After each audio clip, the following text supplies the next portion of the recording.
and welcome to Australia's first Let's Talk Tiny Houses podcast.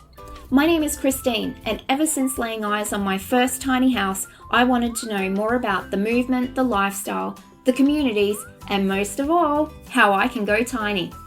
While on my tiny journey, gathering information and meeting amazing like-minded people, I started thinking, apart from my business, how could I contribute back to the movement?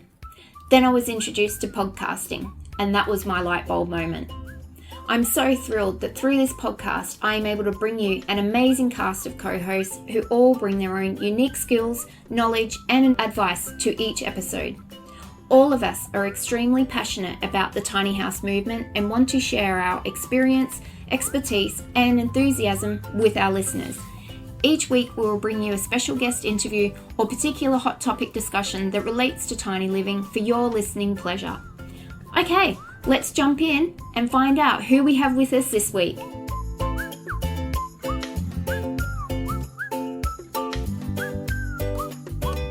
Hi everyone, and welcome to this week's episode of Let's Talk Tiny Houses.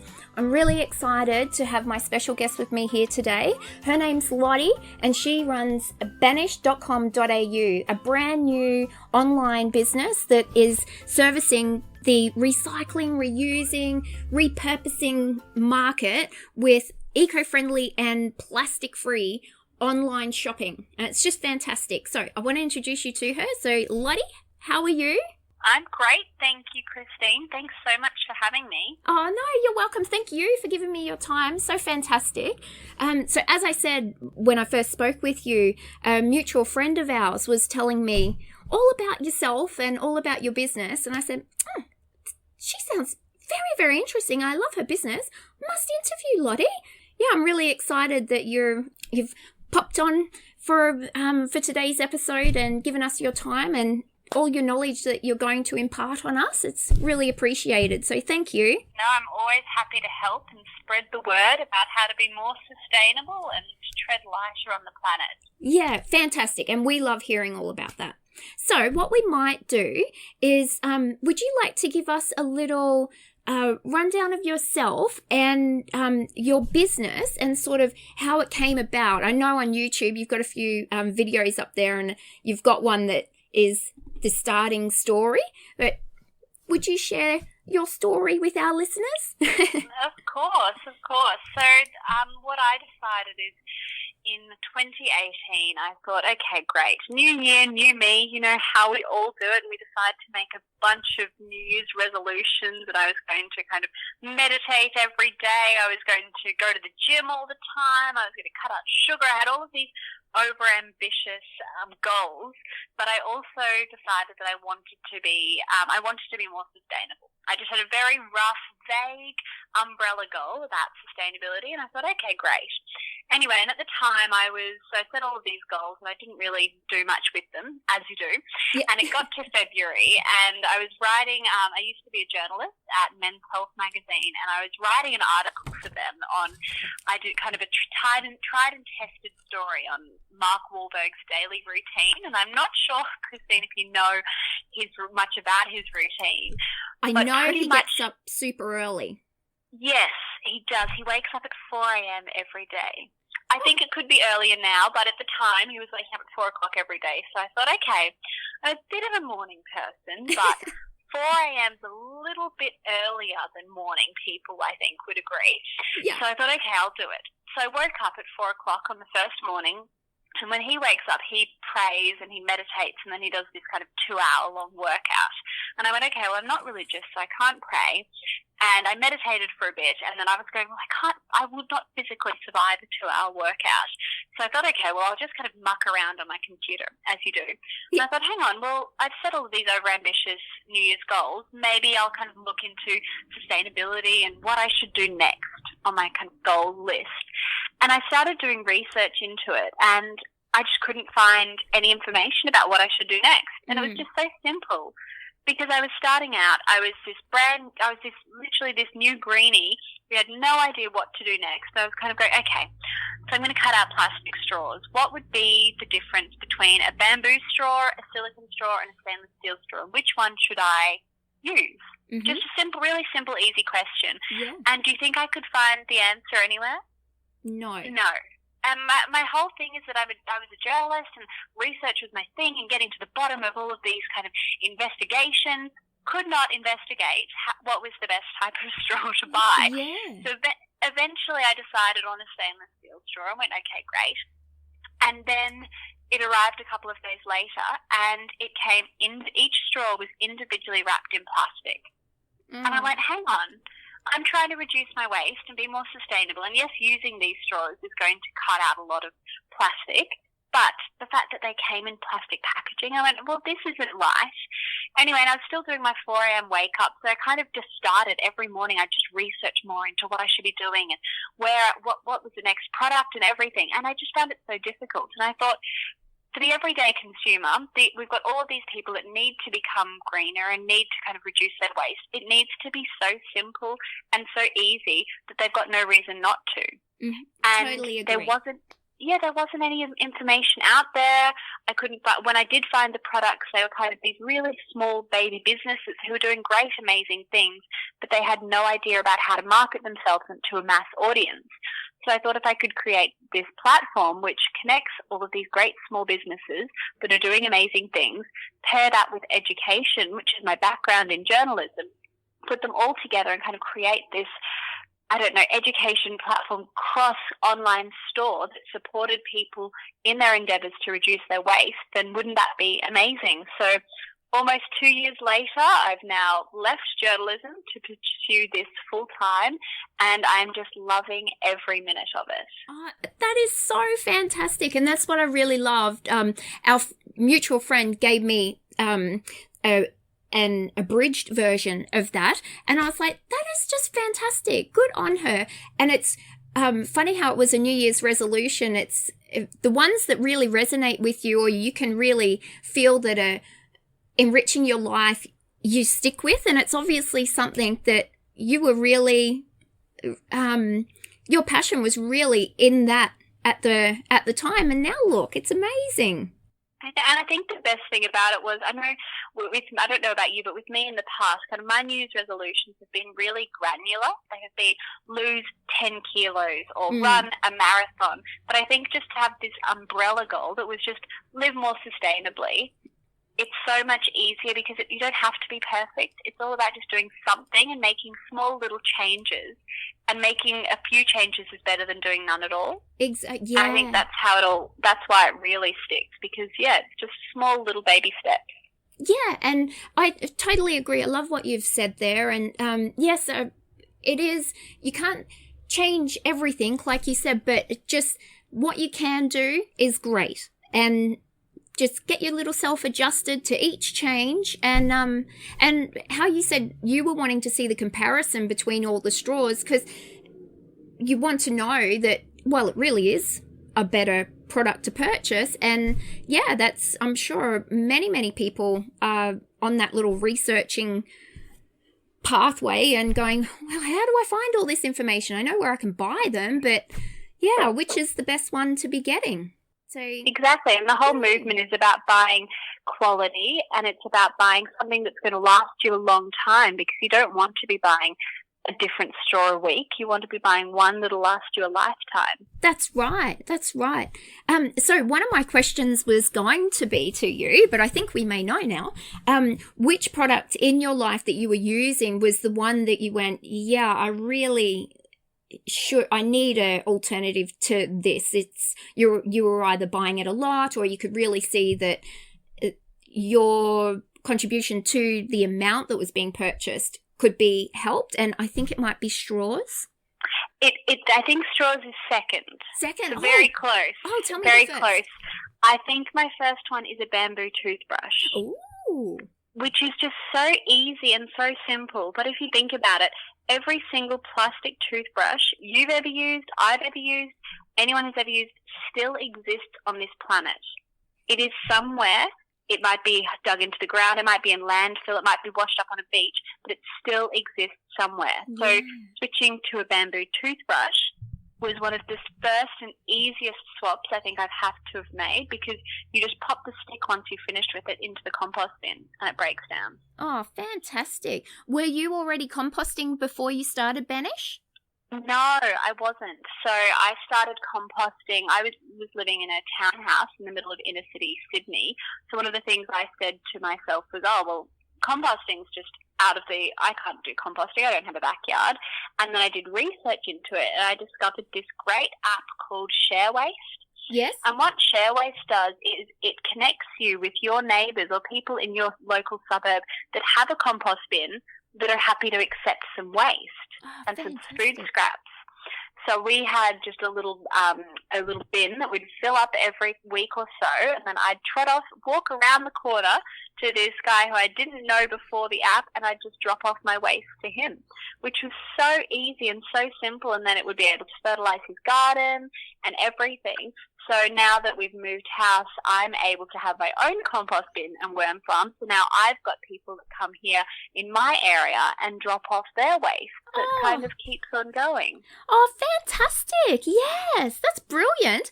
And that's really one of the ethos for the tiny house community. It's a communal living, like working as a community. Everyone doesn't need one of everything. We can have like a communal compost, and it just works fantastic.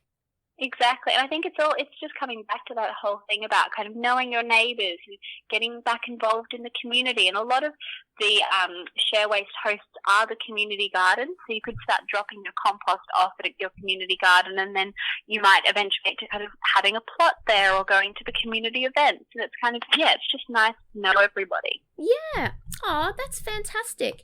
And I noticed on your website that you conduct workshops on like how to. So that really, someone who's like, I don't know how to, I'm just scrolling now. So you've got composting in tiny spaces.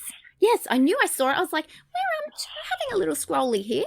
So yeah, that's fantastic. Because when my mum and I started composting, we were sending our compost across the road to the lady with her chooks, and we felt so great about it. And then she sold her house and moved, and we were like, where are we going to put all our scraps? And we had a big researching mission for a couple of weeks trying to figure out what was the best solution. So that's great. That's great. What did you end up doing with it? We have, because we're on a bit of land, so we've got one outside, and it's a tumbling compost. Oh, great. Yeah, we love it. And it's really amazing when you're not just throwing things in the bin, when you see, oh gosh, look how much I'm actually producing. And when you start having your own little compost and filling it up and going, oh my Lord, that's when you really start noticing it instead of just popping the things in the bin. Exactly. Yeah. Back to Banish. How did you come up with the name Banish? Well, I'm lucky. I've got a bit of a creative genius in the family, and that's my mum. Oh. And I called her the first morning that I thought of this idea. And I called her, and I was on the way to the gym, and it was kind of 5 o'clock in the morning, because I'd been up since 4, and I said, I've had this brainwave, but I've got this idea. I said, I don't want to go to work today. And she said, okay, you're being a little bit ridiculous. You need to go to work.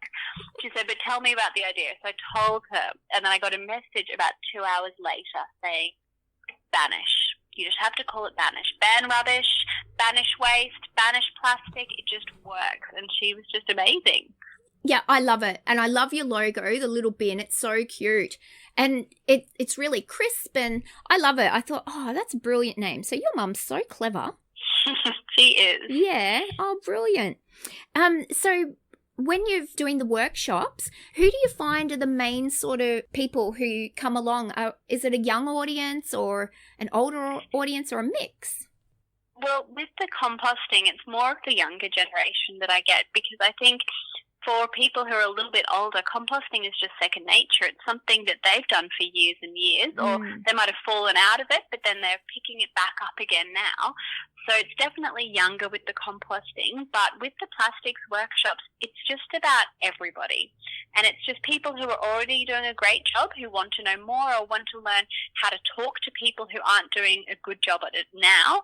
But it's also people who kind of are just interested. And a bit like me when I first started Banish, don't really know where to start.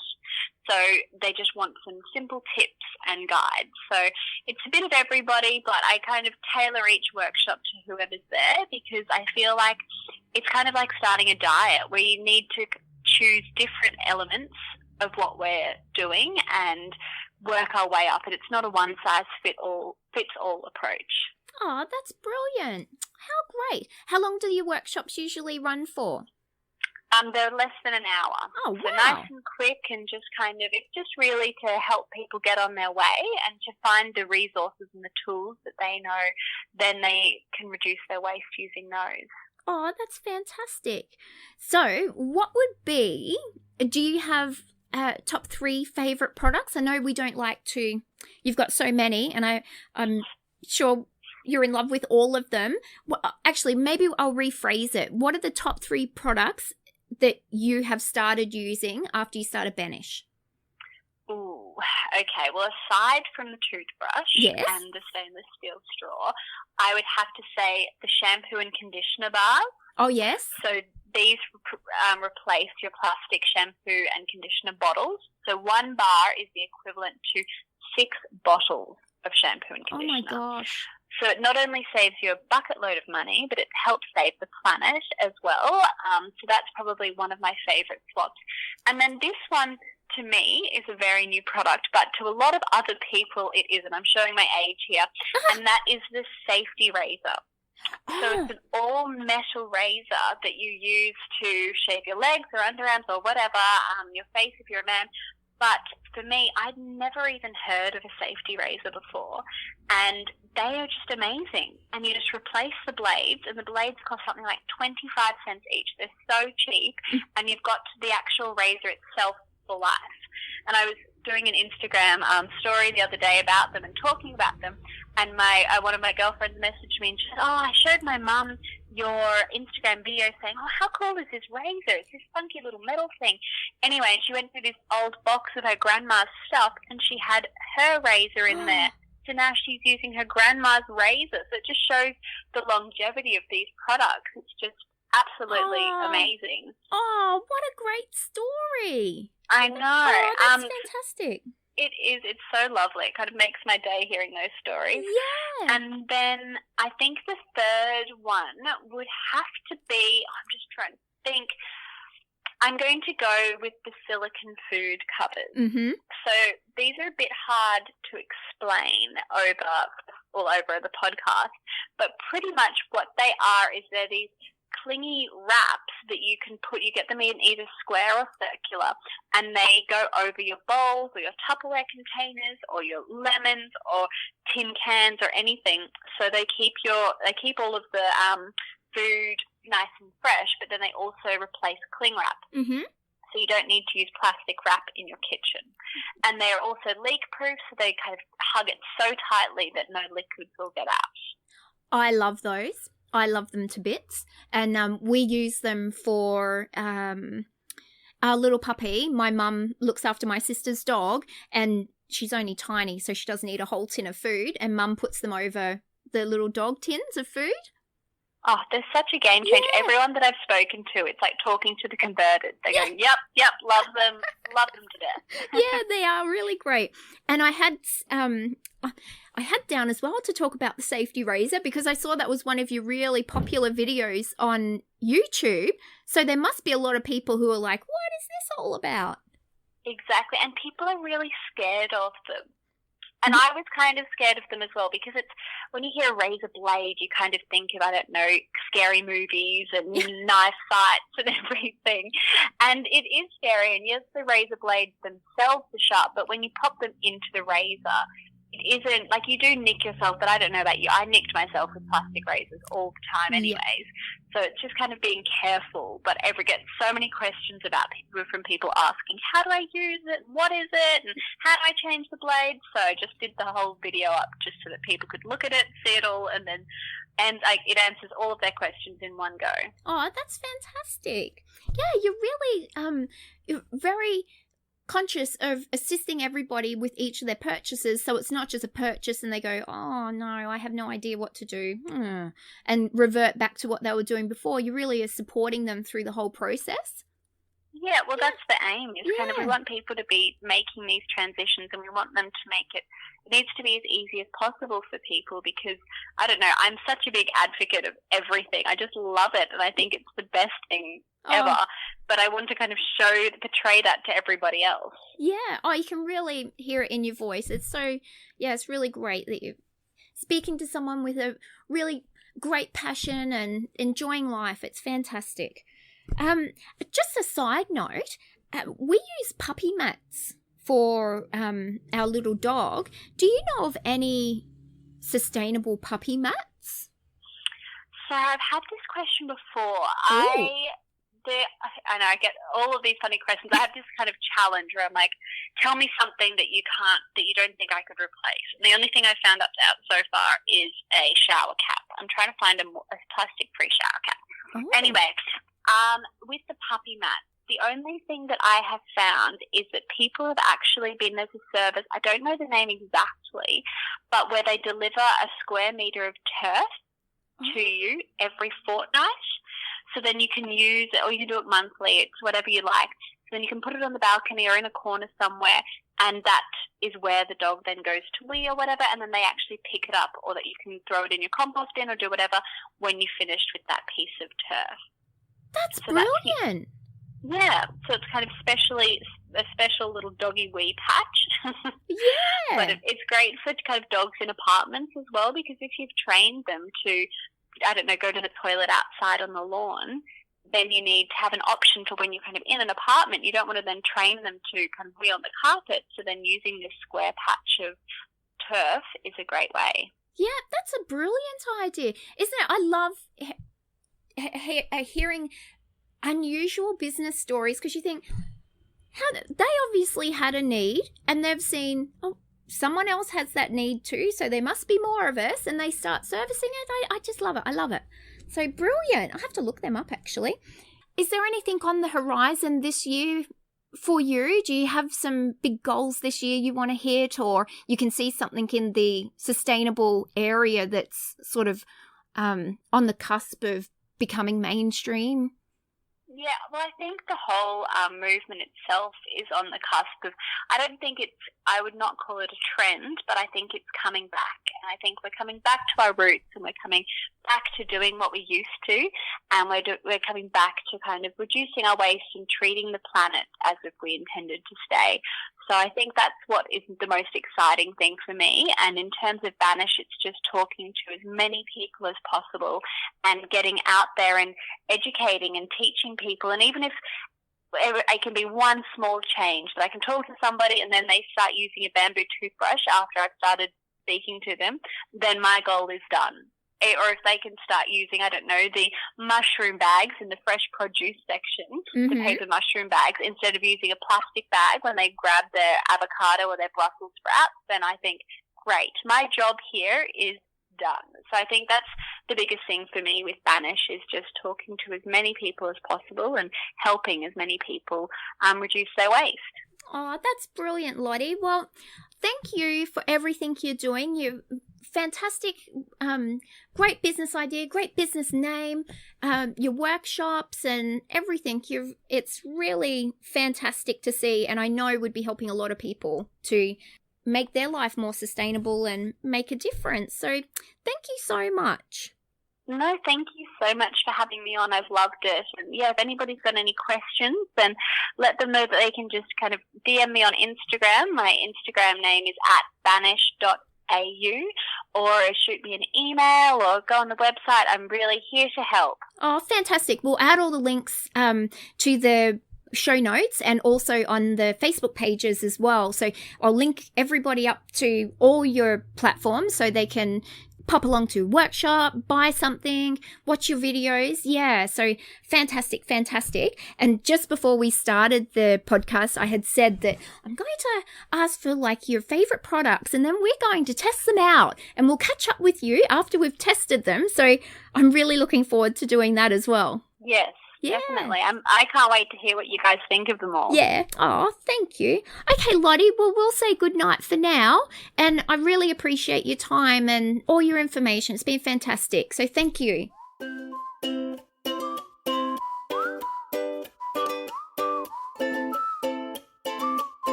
Wow, what a great episode. I would like to thank you for listening, and I really hope you enjoyed this week's discussion. I would like to now invite you over to our exclusive Facebook group, where you as our listeners will be able to interact with us, each other, see photos and additional extras that accompany each episode, and be the first to know what we have coming up. If there is a particular topic you would like to hear more about or someone you think we need to interview, please drop us a line at letstalktinyhouses@gmail.com or via our Facebook group. You can find this podcast series on iTunes, Spotify, or your favourite podcast app. And while you're there, please show your love by giving us a rating. Hopefully it's 5 stars.